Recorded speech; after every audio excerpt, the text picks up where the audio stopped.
I might be swimming against the tide. I'm saying Nasai is staying at St Kilda and will sign a contract and stay with the Saints. That would change things immeasurably. Just roll the tape on that. Sometimes you've just got to have a little bit of faith. Nasai Wanganeen-Miller signs the biggest deal in footy history as the Saints retain their man. Adelaide bracing for a suspension that will jeopardise Isaac Rankine's finals campaign as an investigation continues. And the coaches who are double booked for the final round, Damien Hardwick and Brad Scott on the two-game challenge. We've talked about is to step into it, embrace all of it. Get in the room and fix it. It's unedifying for a senior coach to do that. They're on the side of caution with the brain. Take the man off. They played the best footy I've ever seen at the start of the season. And if you'd said Brisbane lift the cup, I would have said, of course they do. It's the stuff that legends are made of. What is holding the ball? I don't think I could answer it clearly right now. I could do something wrong, you know, and I need to go. And the board sacks me. The fans love it, and with no fans, no 360, right?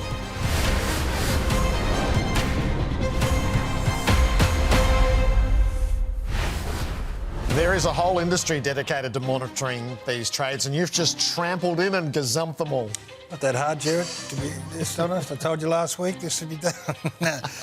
Don't know what Ralphie and Tom Morris and these boys are worried about. I'll probably have to take the award when the awards come around. Demarcation disputes all over the place here. It's great news. It's a big, big day for the St Kilda Footy Club. We'll dive into it in a big way. I was thrilled to hear it, though. It is great news. It's a news-heavy day, that's for sure. This is what we've got lined up tonight. Our coaches, Damien Hardwick and Brad Scott, who are going to finish the season playing against each other on Wednesday week. Lee Matthews is here to join our regular quartet on the couch. Tomorrow night, our players, Lockie Neal's out until the final series. Zach Merritt, we'll find out shortly whether he'll be back to play game 250 on Thursday night. Ray Chamberlain has been studying the crow throw and how we've got ourselves here, where we used to do this and now it's sort of anything goes. Real or overreaction on Wednesday night, our favourite pairing, John Longmire and Adam Simpson. We'll have Dane Zorko as he reaches game 300. What a journey that's been. And Libby Birch is stepping into the Specky McGee market. I welcome her. I welcome her and her book to the brethren. Our Monday night start with the awarding of the GVPs, the most thrilling award there is in footy and the most coveted amongst the players. The prize, as we've told you throughout the year, is provided by Ford. It is the Mustang GT Fastback, valued at $93,000. Iconic design, unreal performance, 5-litre V8 engine. It goes like a dream, and it is being fiercely contested right now. No fear or favour. I didn't even look at the scoreboard, so I don't even know whether these are going to have any impact on it or not. I don't think Harry Sheasel was in contention, but he couldn't be denied. He couldn't be denied after a 54 possession game. It was unbelievable, actually. He played so well. He just carved the game to pieces. So 54 touches gets Harry a touch. And, you know, when we're doing the GVP in 5-10 years' time, wouldn't be surprised if this man's driving it one, Gerard, because he's got all the ability, all the talent. People are in a hurry for him to dominate the game. He'll get there. Don't you worry about that. I like the way they've coached him. Start him in half-back. There's no rush to throw these blokes through the middle. You get them there eventually. And when they get there, they have days like that. So well done, Dutch. That too was good for the soul because he's had his battles this year and there he was, right at the peak of his powers. 2 goals as well. Zach Bailey started it all on Friday night. He gets 2 votes for the Brisbane Lions. So no Lockie Neal through that midfield coming up against the Fremantle Dockers, Sarong and Brayshaw and the like. And I looked in there and I went, oh, that's different. Zach Bailey's in there. Should have kicked 3 goals in the first 15 minutes from the middle of the ground. He kicked 2, set him alight. And he's a bit indicative of this football club, to be honest. They got depth everywhere. So he's probably been sitting out there on our forward flank saying, get me in, get me in. And Fags put him in there and he dominated. And then an old bloke by the name of Jack Gunston says, just give us 7 on the MCG and I'll get to 60 and it'll make it look very, very simple. So this was pure. What a season he's having as a 33-year-old. I know. I'm going to have a little bit more to say on him. a little later in the show. But, I mean, what a season. I just put my hand in the air. I didn't say it and I didn't write it, but I almost did. I was going to be hyper-critical of Hawthorn at the start of the year. So this is one of those where you fall on the sword when you didn't even declare it. I thought he was gone for all money, Gerard. So well done to Jack Gunson. What a renaissance, and it should lead all the way to the All-Australian team as well. So these are the GVPs. Our leaders remain tied on 9. Patrick Dangerfield, Isaac Heaney and Matt Rowell. Toby Green, Jesse Hogan within striking distance, and the rest are going to need to play finals. Zach Bailey's a mover. Yeah, he's a mover. Wow, didn't know that. Might be plenty to come on that front. All right, let's get into the agenda. At the top of the biggest contract news of the season, he'd become the most talked about player over the past month. Nasiah Wanganeen-Millera committing to 2 more years at St Kilda with a contract the likes of which we've never seen. And Harriet Hill had the honour of announcing it to the Saints. So Hilly's got an announcement, lads, pretty serious. We've got some news, and Harriet's been working very hard behind the scenes. And Harriet, do you want to tell everyone the news? Can you say it loud? So who's staying? Can you say the name? No. Naz is staying. Yeah, it was only about last week that I fully made up my decision when my parents were both in Melbourne. So yeah, that's basically when I told them I'm going to stay. We love Harriet. We love Naz. Relationships I have here were huge in my decision and played a huge part in it. And yeah, I just felt like it wasn't right to leave. For me personally, the friendships I've created here and wanted to achieve something special with them, there'd be no better feeling than doing that with them. And yeah, I've got great relationships here, and I love all the boys. Nothing mattered more than this for St Kilda and their faithful. They've been tortured by it for this past month as he has fully grown into this player, wondering, will he be ours? Well, he truly hadn't made up his mind. It didn't bear thinking what would happen if he left. That's as excited as we are, St Kilda fans are over the moon. Him not committing and going elsewhere that's an even nearly bigger story, because then you go, well, how's Tom De Koning going to fit into the football if in fact he goes there, which it looks like he is? How's he going to go in there and how's he going to be received? And then, the other players who are said to have, been a bit unsettled with the way it's all unplayed. So that is all gone now. So you can park that, and now it's, well, you wait till we get him and you wait Lee wanders in, and then who else will come and recommit? So, yeah, the alternative wasn't worth thinking about, but he's done now, and it's great news. At a big price, Gerard. $2 million. Big price. So if negotiations started... 1.7? I know. If negotiations started in the high 8s, say in January, this is the season that he has played as to command $2 million. We have moved very quickly from 1.3 million to 2 million in this industry. No question about that. So, in the end, that's for the St Kilda Footy Club to manage, and we'll have questions on that. The supporters don't care about the salary cap. That's the bottom line. And this is a supporter group who have, had one premiership to celebrate. It's been lean. It could go one way or the other. So they don't care about that. They don't worry about how they're going to fit, 4 million potentially into 2 players into a salary cap. But it is a challenge, and it's interesting how it's all going to play out. But yeah, I reckon he's gone up $500,000 in 4 weeks. Yep. After the Melbourne game and then strength to strength. His evolution throughout the season, he was the finest ball-using halfback flanker, and then he went into the middle and became a top 10 player in the competition. Yep. Oh, and by the way, when games are on the line, he'll just pop forward and win you the match. So he's become that triple threat in, 6 weeks? Yeah, he's a goal kicker. So he's probably top 5 player in the competition right now. And that's what those blokes are going to earn. What about the notion of 20% of a cap being taken up by 2 players if Tom De Koning goes there, as we all imagine? Well, to be perfectly honest, I've never dived into it, but I would imagine it's been done before. If so you've got a $10 million salary cap, which it was not so long ago, that's $2 million out of 10, which seems even worse. I don't know. You'd have to ask the Ralphies of the world who understand how it all works. But I think Gubby and Sauce would say, let's get this thing done and then we'll sort the backhand out. And hold them all together now? Hold them together, yeah. If we've got a front end a couple along the way, and if a few noses get put out of joint, then so be it. All that matters is you've got them together. Windhager, the roommate, stays, hopefully. I can't imagine him turning around and leaving, can you? Cal Wilkie committed, and then, the captain. So... I think, sort out that other stuff later. Leave that to the boffins, and the footy coach, Ross Lyon's pretty damn happy. He's the centrepiece of the rebuild, that's for sure. And we've seen that, so I often think in these moments right now, deliver against it, or the way he's played this season is to just feel like... So, good decision, do you think? I do. Even at the price? Even at the price. This is one of those ones where you pay what needs to be paid and then figure the rest out afterwards. That's the best of it. The worst of the news out of the round is the savage fallout from Saturday night that centres on Isaac Rankine, who is tonight the source of an AFL integrity investigation which is reaching its end point, and the likelihood is a suspension that will end his season comes from headquarters tomorrow.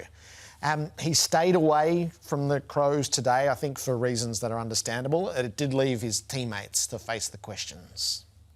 I mean, it's not ideal, but it's obviously in the AFL's hands, and we'll let them investigate it and see what happens. Are you worried about, I guess, what a potential big ban for Isaac could mean for the finals campaign? I mean, like I said, we'll wait and see, but we'll leave it up to the AFL to go through what they have to go through. Does another incident like this speak to a cultural issue within the AFL? No, I don't think so. Yeah, it's definitely not ideal, is it? But yeah, we'll work through stuff. We've got a game this week, so we'll focus on that.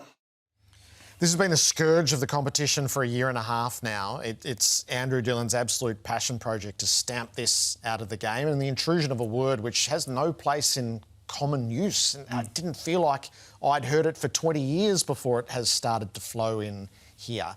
The sequence of events, so it was a tense night. It was physically played in close quarters, and Rankine was involved at various stages in pitted battles with Isaac Quaynor, which then spilled to other opponents. The players on the field were well aware of what had been said, and yesterday Collingwood contacted Adelaide to inform them of what was known. Adelaide then handed it over to the AFL Integrity Unit, who have staged their investigation today. Both players have been spoken to. Rankine about 4 o'clock this afternoon to understand his version of events. So what happens? These are dealt with as summary judgments. There's no tribunal hearing or the like. We've seen these go to the legal experts in a very real way. I think these have been Andrew Dillon's calls along the way, and where these penalties have landed. So the first was Finlayson with 3 weeks, and that came with a warning. If it happened again, it would be more.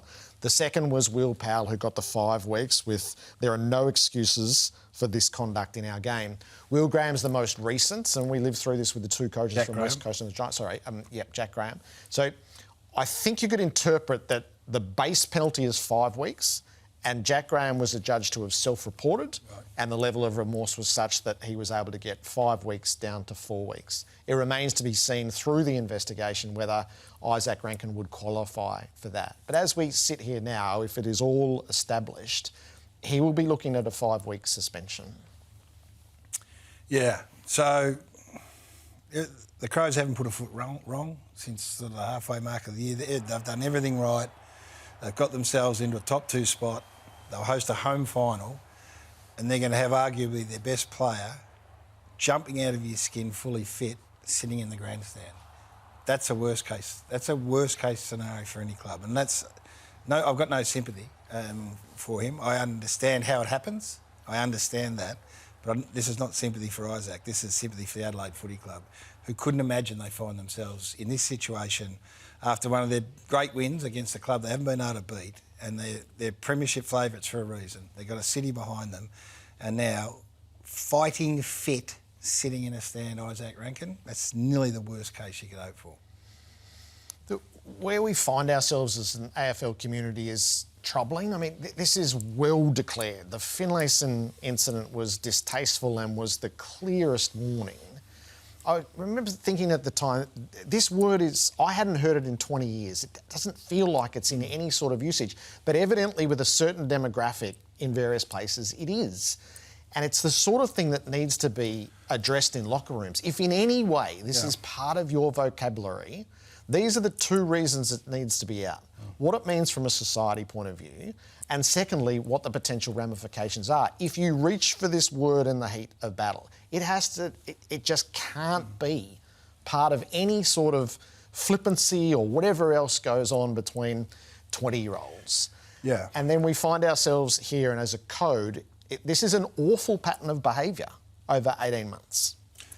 So the code is doing its best to stamp it out. It's the players now that need to lead the way and take responsibility. Now, everything you say is right, but I can't guarantee you that it won't happen again, Gerard, because that's what happens in these games, in this battle. Again, it's not sympathy or an excuse, but they will reach for a word. And, you know, we're hoping in 5, 10 years' time it's never heard again. But, you know, it would appear that it is still being used enough to know that, you know, in these heightened senses of an AFL field, you say things that you don't mean. Well, I hope he doesn't mean it, and you're remorseful, but that happens. But could I guarantee it's not going to happen again? I couldn't, unfortunately. It's a sour note to what was the most enthralling game. And I've been looking forward to 2 days. You've had time to think about it. I want to know more about it. It re-established Collingwood's core, and it was the win that the Adelaide Crows most needed as they set their sights to glory.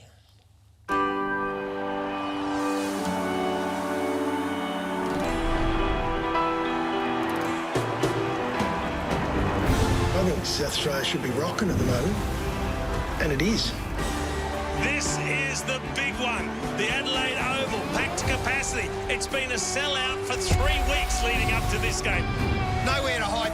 Biggest home and away game of the year right now. 2 of the biggest supported clubs. Pressure on everywhere you look, and this is as a player. The games that you want to play in throughout your career. On the road in Adelaide, a quarter of dominance. It's really pleasing we can turn it around. Have we got more work to do? Absolutely, but I think we're heading in the right direction. It's the Pies by 25. How did we hang on? It was grit. You know, the boys just dug in deep, and in the end we sort of tapped them out, which was great. And the Crows have kicked 3 in a row. The biggest emotion's pride, and I'm incredibly proud of them, have been for years. It's nice now for them to be getting what they deserve. Phil Thorpe, yes! He's got it! What a mark, what a man. He's a different beast, this guy!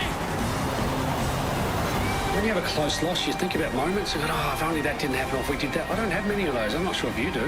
We gave everything right to the end, and they were just a fraction better in moments. He hands it off to Dacos. Nick Dacos! Oh, I know! The Dacos difference! We come out tonight with incredible belief, but we believed before we came into this game that if it got close, we were going to win it. And in the city of churches, Adelaide are now waiting for September. When there's a record crowd in the house and they're screaming and going nuts, it's hard to walk down those stairs at the end and not get excited. A night they'll never forget. The lid's on inside the 4 walls of our footy club. The lid's not on in South Australia. It was billed as the biggest night of footy the Crows had had in 8 years, and it delivered on that front. They got the results. What to make of it, though, because it was a peculiar game. It was. I take a little exception if people say it was just a lockdown game from the start. It wasn't that at the start. Yep. Collingwood kicked 5 goals to 1 in the first quarter, and they were looking to be creative with the ball. You know, they weren't just looking to go down the middle. I remember saying to Jason, they're coming inside a lot. You know, they're trying, their eyes were going in there. So they kicked 5 goals to 1, they lead by 25 points. They kicked 5 goals to 1 against Hawthorn, lead by 26 3 weeks earlier. And then in the second quarter, they have 12 inside 50s and score a point. Adelaide have 13 and kick 5 goals 1. Then it goes into this arm wrestle of all arm wrestles after that. And as a commentator, I'm sitting there watching it going, I wish I could tell you something different. But this is what's happening. It's going in, Adelaide defending it, it's coming out, and it's going back in. Yep. And it just kept going back. And the longer it spent in there, the more everyone closed up and the less room there was. So Collingwood, you know, the 7 inside 50s, you go, why couldn't they do anything with it? Well, there's no room because there's that much traffic in there. And I remember also making the comment that the corridor wouldn't have to be mowed because after half time it was just a no-go zone, vacant. The one time it went there, it was a miss kick and it went into the middle of the ground and the whole thing opened up and that ends up with a crow throw with the goal. Do you think if they played again, Adelaide would play that style, or might they be a little bit braver? Remains to be seen, but I think they were content to be able to show that they can slug it out because Collingwood were in it for this, you know, to do exactly that and to win ugly. Adelaide did it and they did it well in the end. I reckon if they were to play again, Just let's say it's MCG on the last day of September. They'll be more expansive and take more risks through the middle of the ground. Conditions played into it a bit. But, they were superb and Collingwood lost no fans. So they'd lost 5 out of 6, but did you leave a bit more comforted? Well, not as much as Craig was and as Pendles was, apparently, straight after the game. But I understand where they're coming from because there's no other message to sell when you've lost 5 or 6 with 1 round to go. But, they've lost by 3 points to a team who were the premiership favourites. So, Collingwood fans have got reason to think that there's still a chance. I want to stay with your travel diary. The Brisbane Lions. So I was watching, I heard all that you had to say. Just the validation. The Lions are 8-4 against the best teams. They have the best record by miles against the top 9.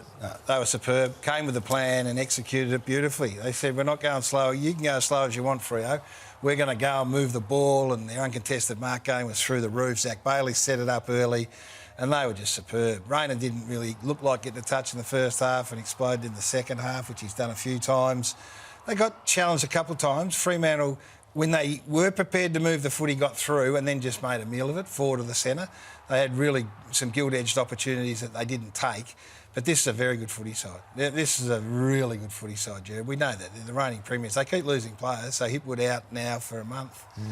Berry, they'll try and push through. So they keep losing him, but we underestimate what they got through the middle. And, as I said, I'm sure Zach Bailey's been busting to get in the middle. I reckon Jasper Fletcher's busting to get in the middle. He's stuck on a half-back flank. So Charlie found a little bit of form, which was good. So they walked away. Chris Fagan post-game had a big smile on his face, and he should have too. The Hipwood injury is inconvenience. It's a he calf. hasn't He played been the great. second. No, he's not a world beater, but it means Day will definitely have to play, and they've got Henry Smith and Ty Gallup. So they are deep into their stocks. Yeah, they are. There's no question about that. That kid Logan Morris keeps getting better, Jerry. He just keeps getting. He kicked another 4 on the weekend. And Fremantle was a big fail on a stage that was theirs. Yeah, so I went deep and looked at him and I said, you've got to run to the fire. I love that saying. They didn't last year. They ran away from it and they ran away from it again when it mattered most. And I understand that Justin would have his back up and say, hey, we won 11 or 12, we're hanging on to 11 or 13. But when it mattered most, they weren't competitive enough. They didn't react quickly enough to what was a pretty predictable start from a Brisbane side. And then forward to centre, they were a bit of a mess as well. So they're not out of it. They come to Marvel Stadium they should come to Marvel Stadium with expectation. So they're still very much in it. But it was really disappointing. It was a disappointing outing from Freo. And when you consider where they were this time last year and the way they were bundled out, and now they're in danger of doing it again, that puts pressure on that man. With 15 wins. So they're up from 12 wins last year to 15. Yeah. So when the final sums are done, it's going to be important to assess ninth fairly, not just on they missed the finals, that's a fail. Yeah, and they're young. Yes, their days are ahead. And I think you can show the progress that they've made, none of which is going to be any consolation unless they come to town and win their way in. So they've got to take advantage of what they've got. And what they've got is players forward of the ball that can do some damage. So when you have a look at this Coleman Medal situation right now and you see who's leading it, you'll see a style of player that is emerging, that has been missing now for a little while. Just give me your best forward rant here. Well, this is it. So I thought I was going to say the Coleman Medal. Jack Gunston came out.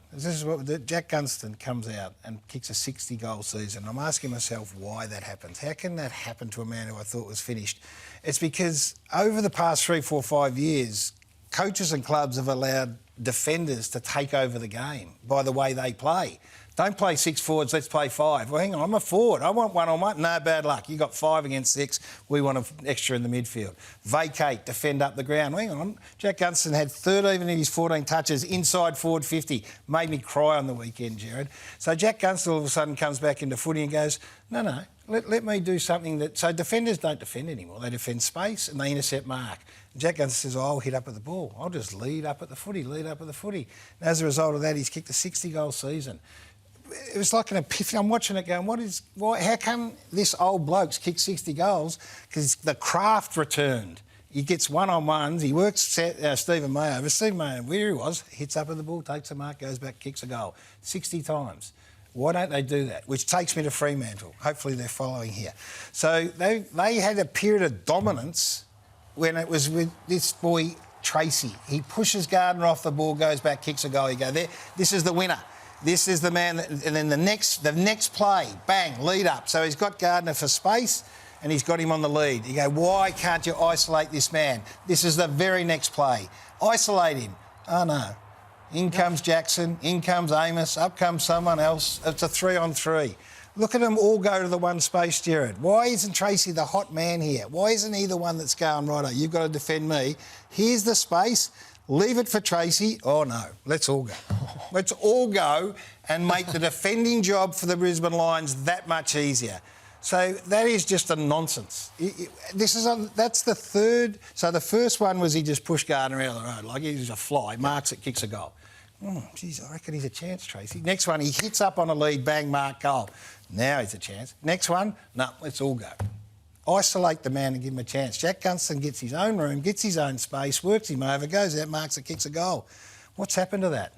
Where's that football gone? 6v6 forwards. Oh, no, we'll bet 5v6. We'll have an extra midfielder run around and do what he wants on his own. Oh, I love the passion. Yeah, well, anyway, well done to Jack Gunston. Let's bring our coaches into our conversation. Damien Hardwick's going to join us for the Gold Coast. Top four is still in the offing with 2 to play after the setback against the Giants. And Brad Scott, a huge effort from the Bombers. Still no prize to go with it.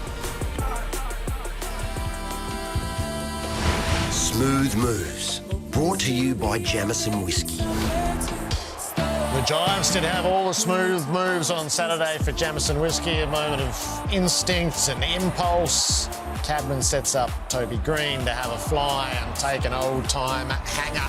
They did an awful lot right, the Giants, and restored themselves as a threat come September, and a bit of a setback for the Suns along the way. Our coaches are in place tonight. They'll see a bit of each other over the next week and a half. Brad Scott, great to have you here, Brad. Thanks, Gerard. And Damien Hardwick's with us on the Gold Coast. Welcome, Dimmer. Gents, how are we? Good to have you, Dimmer, on a very special day, I believe, too, a birthday. And we don't forget birthdays here at Fox Footy. And so we put this together for you just as a tribute to just an incident we've had over the journey that we own up to. So happy birthday. Very good. Very good. Well done. That's very good. Do you get fined for that? No, probably won't. Wouldn't surprise me, Brad, to be honest. It was all our fault in the first place. Hey, so you'll play on Wednesday week. Just before we get into it, was it the right decision in real time and in hindsight to hang this game over to the end?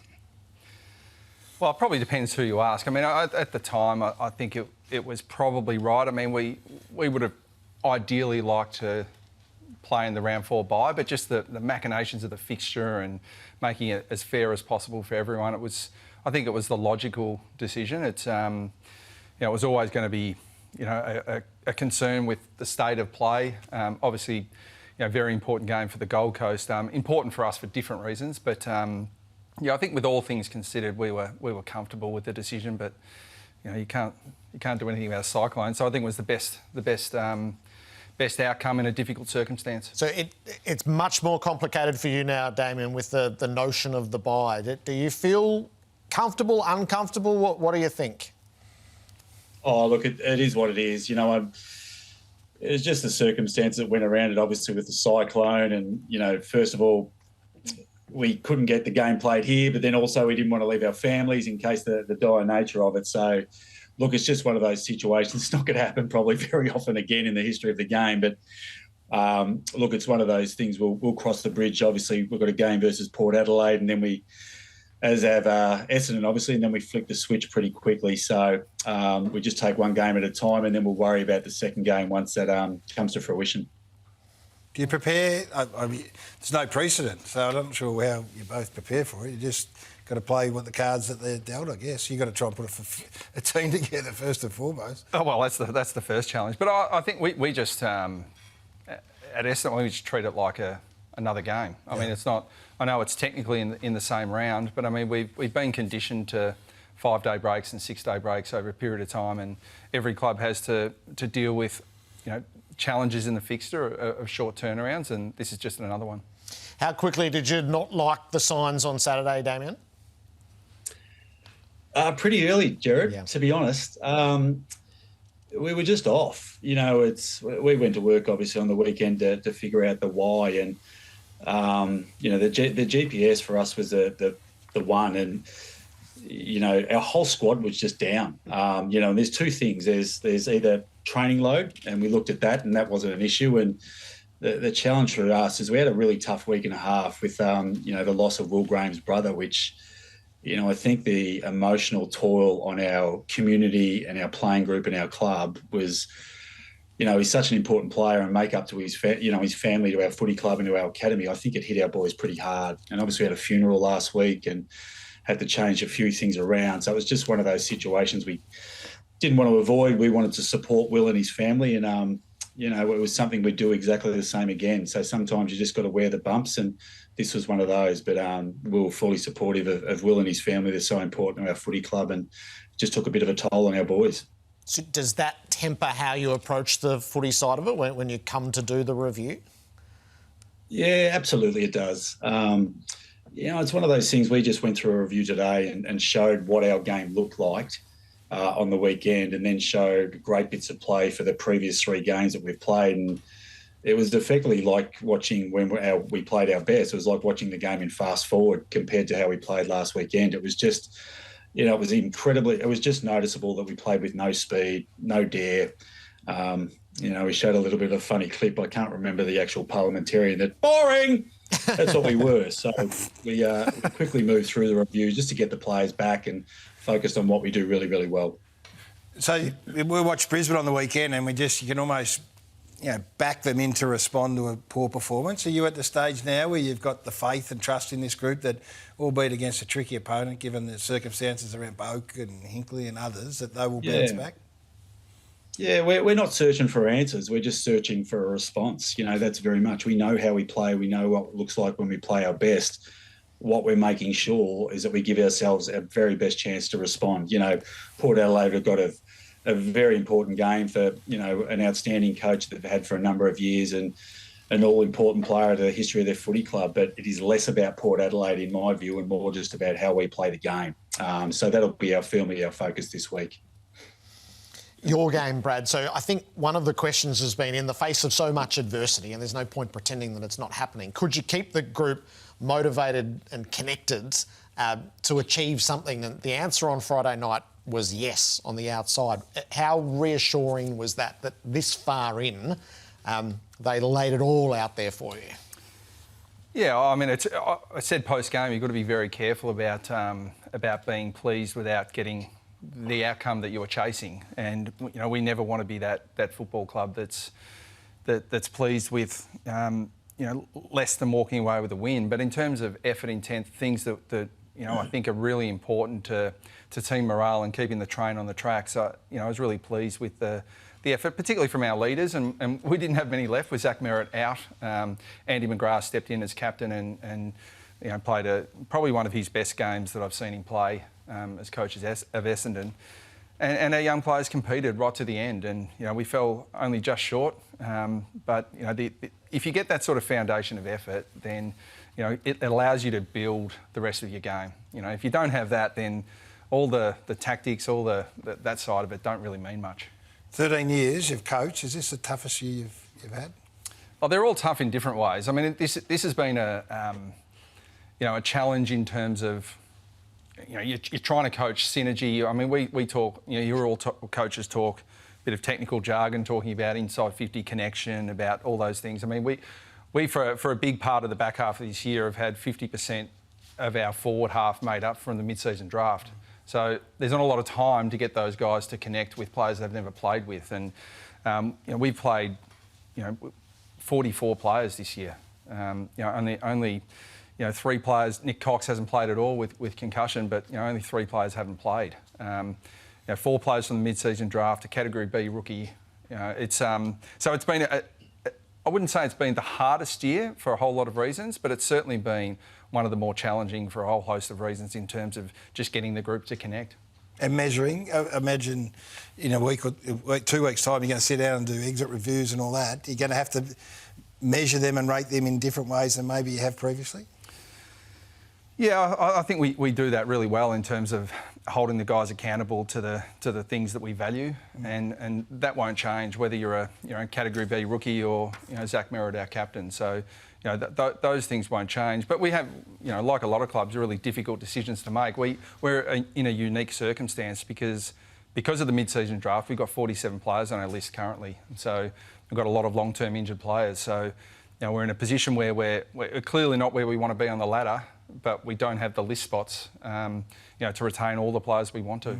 And you want a proper draft haul. That was the whole purpose, wasn't it? Yeah, that's right. And so we've, as it currently stands, we've got 4 picks inside 25. So, we clearly want to take those picks. It's a fascinating situation, one I can't remember, in footy to play 15 debutants. I'm not sure it's any club's even going to start with 15 players who haven't played AFL footy on their list. So it's been unique, but it's, I've been proud of the club because I've never heard excuses. There have been excuses offered, but none taken.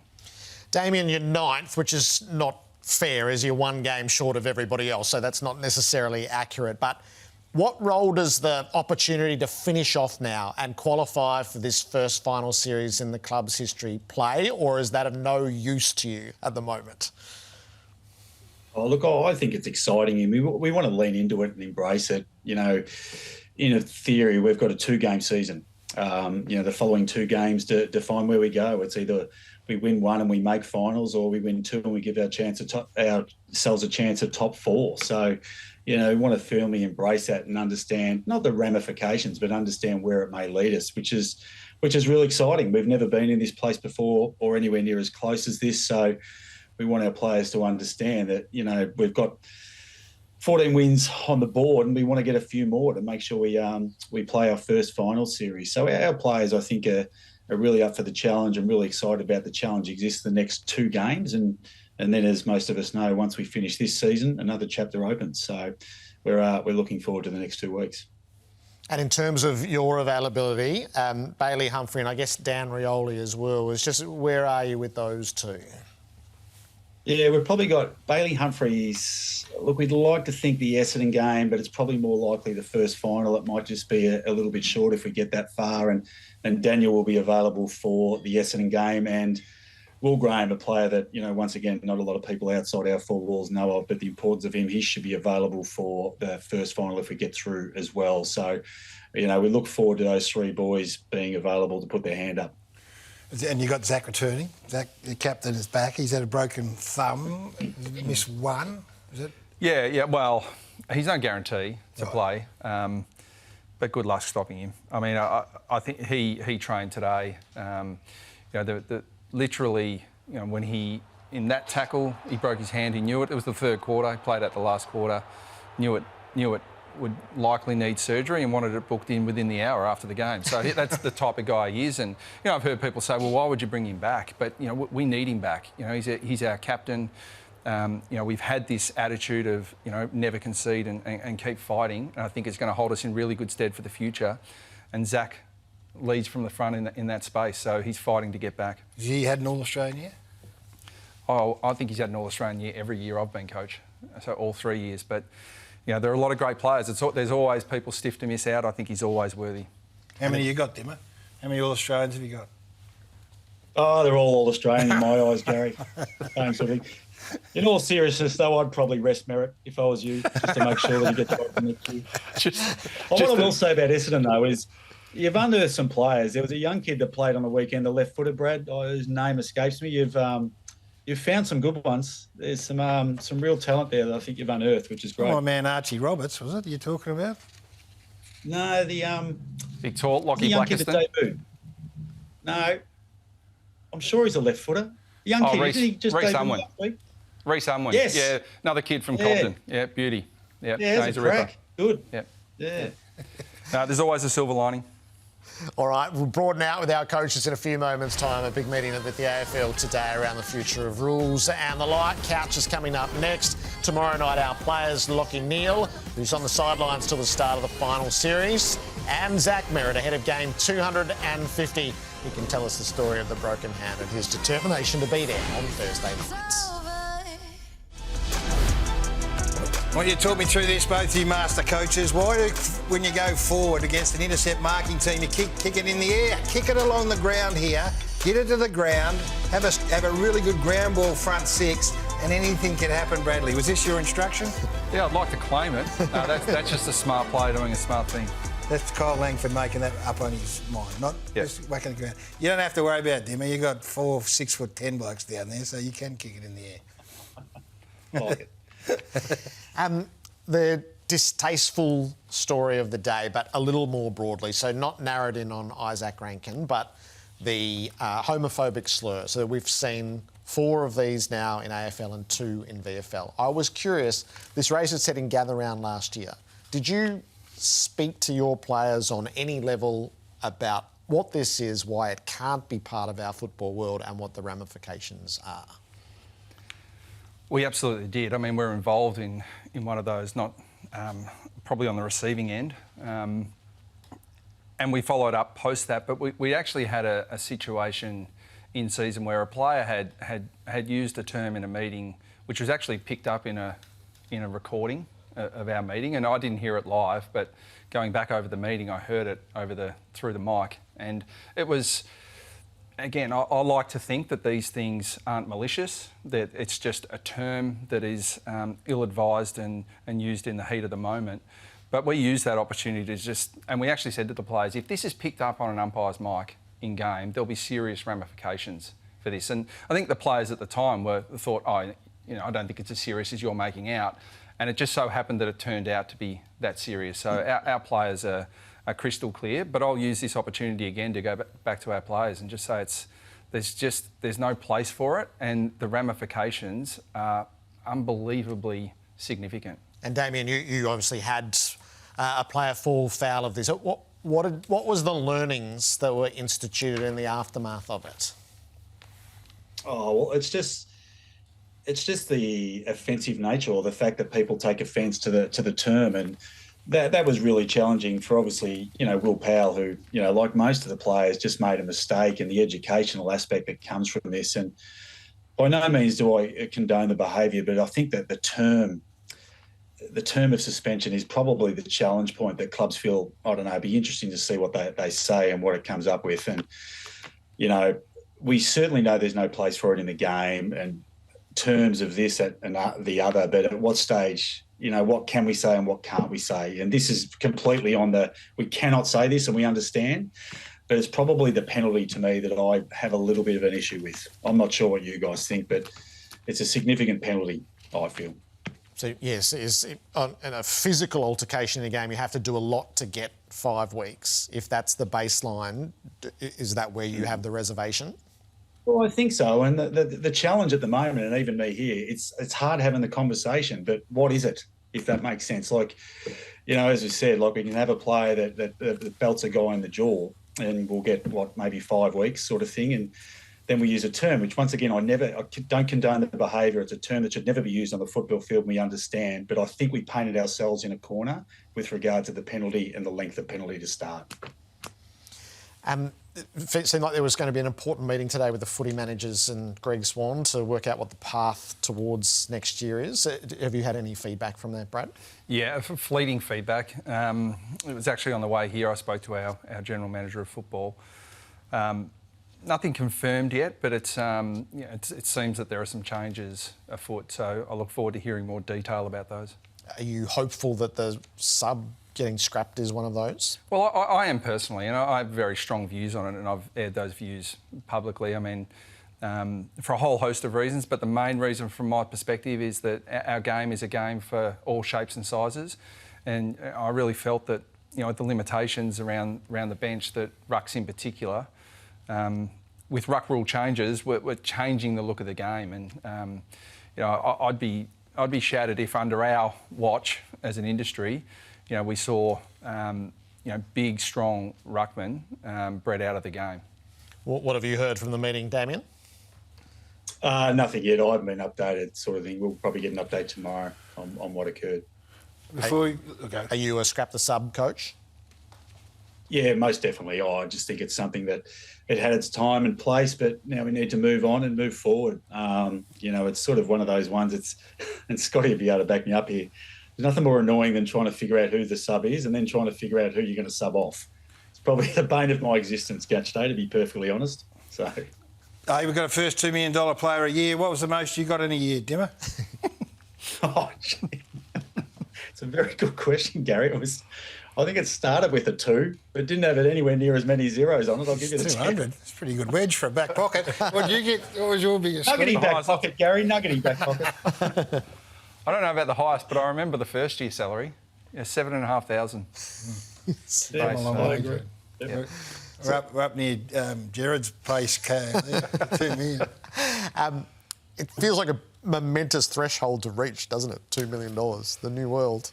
Yeah, it is. But also, Dimmer and I straddled the era of sort of part-time to professional, where salaries jumped from that 7,500 to 21,000. It was like, in percentage terms, it was just like this massive increase. And I think the players deserve their share of what the game generates. And the game is in better shape than ever. It's more popular than ever.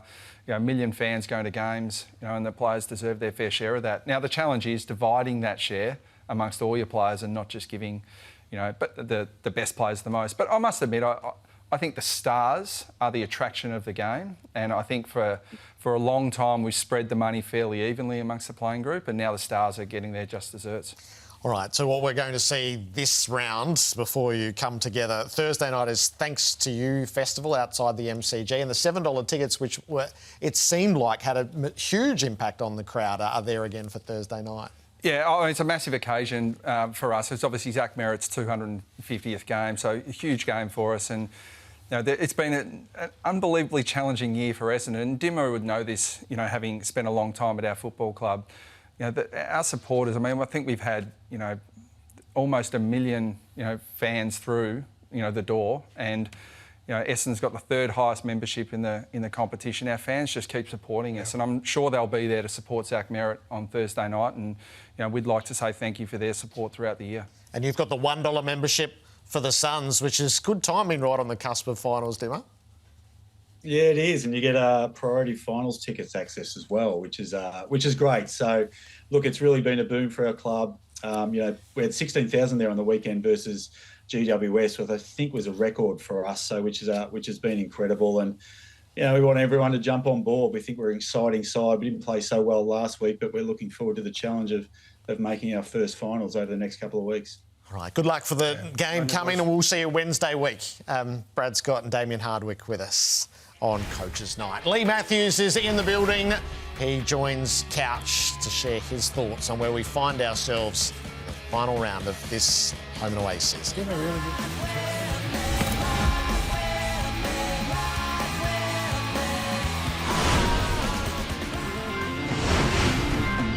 NAB Goal of the Year nominees. NAB Goal of the Year nominees from round 23. Zach Bailey, over the head. Instinct, part of his dominant performance. Nice goal. Don't think it's going to win, but nice goal. Harry Mackay, one of his 7, was going to have to make it. That was pretty clever. That was clever. The next one's got me, Jerry. The next one's Millie McLeod. That's nice from H. I don't want to gloss over it, but this one. Paul Curtis. Look at how he lands, Jerry. Yeah. Ticks. I don't know if you didn't. He just lands and he was terrific. Right, on the couch. Our 360 scramble before we finish. The number one job for Matthew Pavlich is to get to the SCG Trust and tell them to fix their damn surface. Yeah, no, lucky we have those ground inspections, Gerard, through the week, because they'd change the game, wouldn't they, on short notice? It's a bugbear of mine. This has been a disgrace all year for all sorts of reasons. Of course it's been a disgrace. And Chris Scott knows it has, but nothing was going to happen. And, fix it, Pav. That's what you got. Because it feels like it's been the job of the visiting team, and this is the Swans' job to fix. Anyway, put some heat on them. It's been like this for a long time, Gerard. Too long. Too long. Too long. All right, we'll see you tomorrow night. I'll be here, Gerard. My word, I'll be. Let's end up on the couch.